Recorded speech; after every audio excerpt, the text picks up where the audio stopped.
Hi, and thank you for visiting my channel. For more information, kindly subscribe and follow. Now let's get started. Nick Aldis has a major hazard endangering him, and that threat is Kevin Owens. During last week's SmackDown, the prizefighter issued a warning to everyone, stating that it's everyone's fault he's not the undisputed WWE champion right now. In this, he also blamed Nick Aldis. Given this, there is a chance that KO might not hesitate to attack the general manager of the Blue brand. Since Braun Strowman is currently part of SmackDown, Aldis might introduce him as his newest enforcer to protect him from Owens' actions. This role could be a great way to feature the monster of all monsters on television regularly. WWE Royal Rumble 2025 is the next premium live event for the Stamford-based promotion.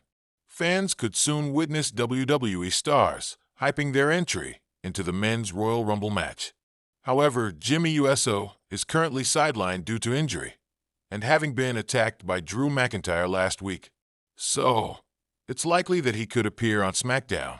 Upon his appearance, the Samoan twin could declare his absence from the Royal Rumble 2025. Solo Sikoa and Roman Reigns are set to lock horns on Raw's Netflix debut show, with this week's SmackDown being the final episode before their showdown. Paul Heyman could be held hostage by the new bloodline. This move could increase pressure on the original tribal chief and send a strong message to the former undisputed champion ahead of their clash. An angle like this would heighten fans' excitement leading up to the tribal combat match. An alliance between Drew McIntyre and Solo Sikoa has been teased over the past few weeks. The Scottish Warrior has even praised Solo for standing up against Roman Reigns' past behavior. McIntyre has also affirmed that they will settle their scores after taking down their common enemy, the OG bloodline. With all these developments, fans could see McIntyre finally joining forces with the self-proclaimed tribal chief in a temporary alliance on tonight's show. Nick Aldis, WWE SmackDown's general manager, had always prided himself on being a man of strategy and precision. Since taking the reins, he had orchestrated blockbuster matches, resolved backstage conflicts, and redefined the Blue brand's identity. But tonight, Aldis promised something extraordinary, a revelation that would shake SmackDown to its core. The WWE Universe buzzed with speculation as the December 29th episode of SmackDown unfolded. Aldis had teased a major announcement for weeks, dropping cryptic hints about an unstoppable force that would reshape the landscape of WWE. Fans speculated wildly. Was it a new signing, a returning legend, or perhaps a rising star from NXT? As the night progressed, tension in the arena grew palpable. By the second hour, Aldis walked to the ring, microphone in hand, his signature swagger on full display. Clad in a sharp navy suit, the GM commanded the crowd's attention with his mere presence. "Ladies and gentlemen," Aldis began, his British accent cutting through the cheers and boos. "SmackDown is not just the superior brand. It is my brand, and to ensure it stays that way, I've decided to take proactive measures. You see, every great general needs an army, and every king needs a knight to enforce his rule." The arena lights dimmed, and an ominous video package played on the Titantron. Clips of dominance and destruction flashed, superstars being laid to waste, championships being hoisted, and chaos reigning supreme. A single word appeared on the screen: enforcer. The crowd erupted in speculation. Who could it be? Aldis smirked as the lights returned. "Allow me to introduce you to SmackDown's newest enforcer, the man who will ensure order, discipline, and absolute dominance. Bronson Reed." Bronson Reed's music hit like a thunderclap, and the arena roared with a mix of surprise and excitement. The powerhouse from NXT stepped onto the stage, his imposing figure casting a shadow that stretched to the ring. Dressed in his signature leather jacket and sporting an intense glare, Reed wasted no time marching to the ring, exuding raw power with every step. "Bronson Reed isn't just a wrestler," Aldis declared, pacing around the ring. "He's a juggernaut, a force of nature, and under my guidance, he will cement his place as the most feared man in WWE. Together, we're ushering in a new era, an era where chaos meets control and SmackDown reigns supreme." Reed grabbed the microphone, his deep voice resonating with authority. I've been overlooked for too long," he growled. "But no more. With Nick Aldis, I'm here to crush anyone who stands in our way. SmackDown is my playground now, and I play by my rules." As Aldis and Reed soaked in the moment, the SmackDown locker room began to react. Backstage, superstars huddled around monitors, murmuring about the implications of Aldis aligning with such a destructive force. Rey Mysterio, the United States champion, looked visibly concerned. "Bronson Reed with Nick Aldis? That's trouble for everyone," he muttered to Santos Escobar, who nodded in agreement. Meanwhile, LA Knight wasn't as impressed. "Let me talk to you," Knight said during a backstage interview. "Nick Aldis can bring in whoever he wants, but Bronson Reed doesn't scare me. If they think they can run roughshod over SmackDown, I'll be happy to shut him up." Yeah. Later that night, Aldis and Reed returned to the ring to issue an open challenge. "If anyone in the back has the guts to step up to this man," Aldis said, gesturing to Reed, "now's your chance to prove it." To everyone's surprise, Sheamus' music hit, and the Celtic Warrior stormed to the ring. Microphone in hand, he stared down Reed. "You think you're tough, fella," Sheamus said. "Well, I've made a career out of knocking out so-called tough guys. So let's see what you've got." The match was set, and the crowd buzzed with anticipation. Could Sheamus, a battle-hardened veteran, withstand the onslaught of the colossal Bronson Reed?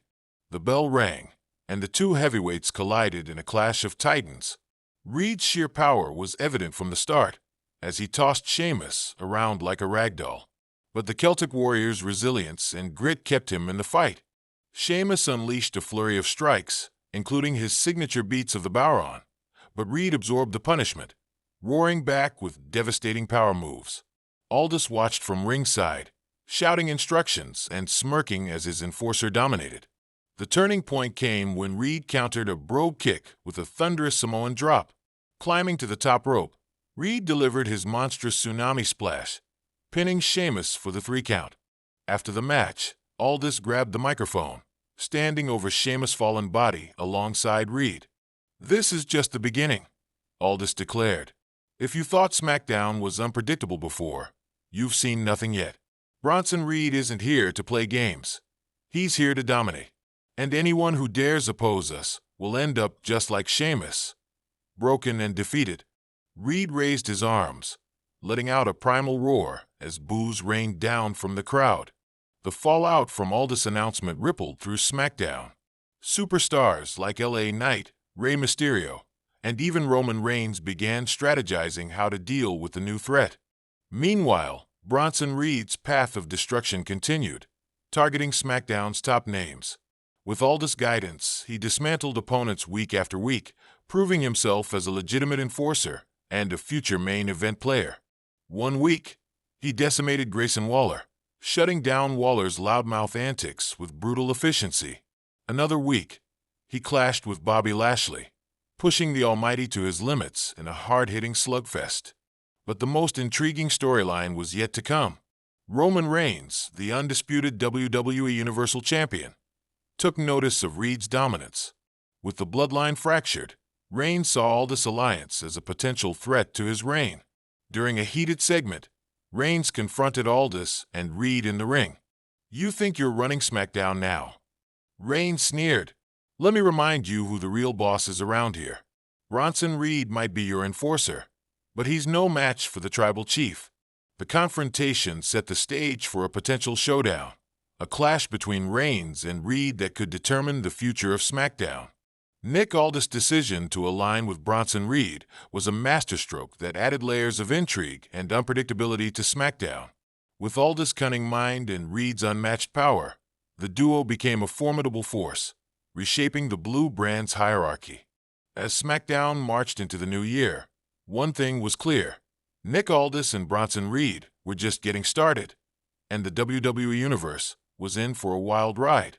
It was a cold January night on WWE SmackDown, just weeks away from the highly anticipated Royal Rumble 2025. The WWE Universe was buzzing with speculation about potential surprise entrants and game-changing storylines. But no one could have predicted the bombshell that was about to drop. The show kicked off with fireworks and the booming voice of Michael Cole hyping up the crowd. Tonight, we might just get some answers about the future of the bloodline," he exclaimed as the camera panned to the packed arena. Midway through the show, the arena lights dimmed, and the haunting sound of the Usos' entrance music echoed through the speakers. The crowd erupted, their cheers shaking the rafters. Jimmy Uso, one half of the legendary Usos tag team and a pivotal member of the bloodline, emerged from the backstage area. But something was different. Jimmy wasn't wearing his usual confident smirk. Instead, his face was etched with a mix of determination and sorrow. Dressed in a black hoodie emblazoned with the words "Day One-ish" and jeans, he walked down the ramp slowly, microphone in hand. The energy in the arena shifted as fans sensed something significant was about to unfold. Inside the ring, Jimmy paced for a moment before speaking. "What's up, WWE Universe?" he began, his voice steady but heavy with emotion. "You know, it's been a crazy year for me and my family. The bloodline saga, the betrayals, the victories, it's been a wild ride. But tonight, I'm not here to hype up the next match or to cut a promo against someone. I'm here to talk about something personal." The crowd quieted, hanging on to his every word. Jimmy took a deep breath. "Over the past few months, I've been dealing with some stuff, physical injuries, mental struggles, and just life catching up with me.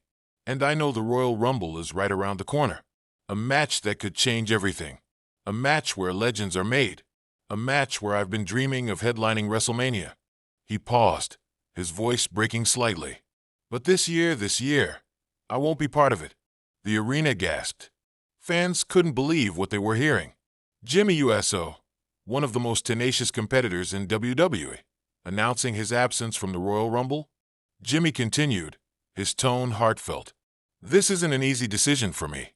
I've given everything I have to this business, to this ring, to you guys. But sometimes, you have to listen to your body and your heart.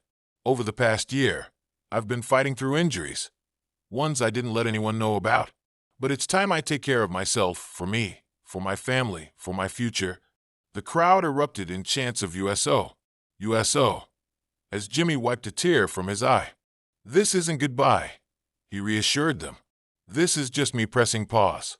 I'll be watching the Royal Rumble from home, cheering on my brother Jay Solo, and whoever else decides to step up, and I'll be back stronger, hungrier, and ready to climb back to the top." But just as Jimmy finished speaking, the familiar theme of Roman Reigns hit the speakers. The tribal chief made his way down the ramp, accompanied by Paul Heyman and Solo Sikoa. The energy in the arena shifted once more, tension crackling like static electricity. Roman entered the ring, staring down his cousin. Paul Heyman, ever the manipulator, grabbed a mic and addressed Jimmy. "Jimmy, my tribal chief understands your need for personal time. But what he doesn't understand is why you're doing this now. The Royal Rumble is not just another match. It's a proving ground, a place where loyalty is tested. And your decision, Jimmy, feels like betrayal." The crowd booed Heyman's harsh words as Jimmy looked visibly hurt. "Enough, Paul," Roman interjected, his voice calm but commanding. "Jimmy, I've given you everything, opportunities, main events, championships. And now, when the family needs you the most, you decide to walk away." Jimmy squared his shoulders, looking Roman straight in the eye. "This isn't about walking away. This is about coming back stronger. You taught us to be warriors, Roman. But even warriors need to heal." Roman nodded slowly, seemingly understanding. But then his expression darkened. "Heal on your own time, Jimmy. The bloodline doesn't wait for anyone." Suddenly, Solo Sikoa stepped forward, his silent menace filling the ring. Jimmy turned to his younger brother, trying to appeal to him. "Solo, you get it, don't you? You know what it's like to push through pain." But before Solo could respond, Roman raised his hand, stopping him. "No more talking. Jimmy, if you're not with us, then you're against us." The crowd erupted in a mix of boos and cheers as Roman signaled for Solo to attack. Solo hesitated for a moment, torn between loyalty to his tribal chief and his brother. But ultimately, he delivered a thunderous Samoan spike to Jimmy, leaving him crumpled in the ring. As Roman, Solo, and Heyman exited, the camera zoomed in on Jimmy, lying on the mat, clutching his throat. The crowd chanted his name, rallying behind him as the screen faded to black. The fallout from Jimmy's announcement and the subsequent attack sent shockwaves through the WWE universe. Social media exploded with reactions, from fans expressing their heartbreak to wrestlers chiming in with support for Jimmy's decision. Backstage interviews later revealed Jey Uso's furious reaction to Roman's actions. "This family is tearing itself apart," Jey said, his voice shaking with emotion. "Jimmy's doing what's best for him, and I respect that. But Roman, he's gone too far." The Royal Rumble 2025 was shaping up to be a battleground not just for a WrestleMania spot, but for the future of the bloodline. Would Jey retaliate against Roman and Solo? Would Jimmy make a surprise return despite his announcement? And what role would Paul Heyman play in manipulating the family dynamics further? Only time would tell. But one thing was certain. Jimmy Uso's absence would leave a void in the Royal Rumble, and his journey to redemption would be one of the most compelling stories in WWE history. The WWE Universe was buzzing with anticipation as SmackDown opened to a somber and tense atmosphere. The camera panned to the backstage area, where security guards stood helplessly outside a locked room. Inside, Paul Heyman, the legendary wise man, sat bound to a chair, his face etched with fear and disbelief. His usual smug demeanor was replaced with genuine panic, a sight that sent shockwaves through the arena. The new bloodline, led by Solo Sikoa and Jacob Fatu, stood menacingly around Heyman. The group had recently formed in Roman Reigns' absence, declaring themselves the true heirs of the family's legacy. Their mission? To reshape the bloodline's future, even if it meant dismantling everything Roman had built. Tonight, they decided to make their boldest statement yet, by holding Paul Heyman hostage. The night had begun innocently enough for Heyman. He was seen earlier in the evening pacing nervously in Roman's locker room, fielding calls and issuing veiled threats to anyone who dared to cross the tribal chief. But as the show progressed, Heyman's absence became conspicuous. When cameras finally caught up to him, he was being ambushed in the parking lot by Solo and Jacob, who quickly overpowered him and dragged him into the building. The new bloodline wasted no time. They commandeered the production team, forcing them to broadcast a live feed from their hideout. Solo stood stoic, his piercing eyes glaring into the camera, while Jacob paced behind him like a predator ready to strike. Their message was, as the second hour of SmackDown began, Solo and Jacob issued their demands.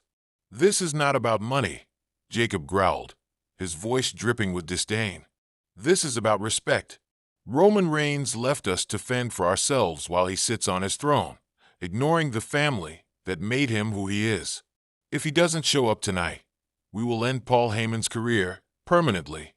The threat sent shockwaves through the WWE universe. Fans took to social media, flooding the timeline with hashtag #SaveHeyman and hashtag #NewBloodlineTakeover.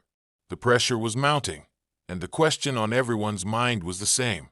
Where was Roman? As the clock ticked closer to SmackDown's main event, the lights in the arena dimmed, and an unfamiliar theme song echoed through the speakers. The crowd erupted as Jimmy Uso appeared on the stage, mic in hand.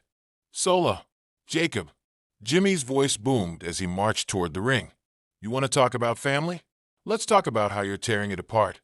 Jimmy's appearance surprised everyone, including Solo and Jacob, who watched the monitor in their hideout. They hadn't expected Jimmy to involve himself, especially after his recent fallout with Roman. But Jimmy wasn't here for Roman. He was here for Paul Heyman. "Paul may not be blood," Jimmy continued, "but he's still part of this family. And I'm not going to stand by while you two lose sight of what really matters." The new bloodline dragged Heyman to the ring, their intentions clear. Solo held the ropes open as Jacob shoved Heyman forward, his hand still bound. The crowd booed loudly, their hatred for the new bloodline palpable. Jimmy stood his ground, locking eyes with Solo. "You don't have to do this, Yus," he pleaded. "This isn't the way." Solo hesitated for a moment, his grip on Heyman loosening slightly. But Jacob wasn't swayed.